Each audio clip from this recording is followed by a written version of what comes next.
THAAD stands for Terminal High Altitude Area Defense. The keywords are high altitude. And it's stationed in South Korea to protect South Koreans supposedly from North Korean missiles.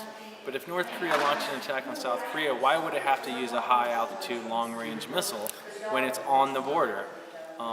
It could use conventional weapons to take out Seoul, because Seoul is only 35 miles from the DMZ.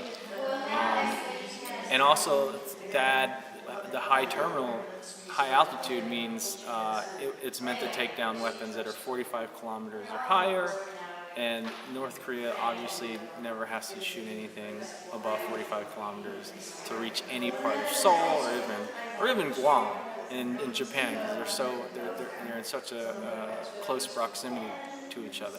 So talking about the THAAD anti-missile system in South Korea, THAAD is supposed to knock down any incoming threat missile. So it's called a hit-to-kill approach, meaning just launching a piece of metal at the incoming warhead or any missile that's incoming to knock it down, disable it. The Missile Defense Agency came out with a report earlier this year that said overall, of all missile defense systems, they have a 56% failure rate. David Sanger in the New York Times wrote about this, and he sources the report. So THAAD doesn't work as a missile defense system overall. It has so many failure rates. And the tests that have come out, the Pentagon claims and the Missile Defense Agency has claimed that THAAD has a 100% success rate, but these are done in almost near perfect conditions, and under a real world condition it hasn't been tested. So essentially it hasn't been proven to work, yet it costs $1 billion to manufacture, it costs over $2 million a year to maintain, and these costs, they need other countries to buy these technologies, like South Korea, like Guam, like Japan, like Poland, like Romania, who have all these missile defense systems, and they need to sell them.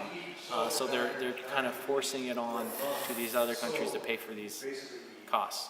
So THAAD is a system. It has an interceptor missile and a launcher that shoots the missile, but it also has a radar.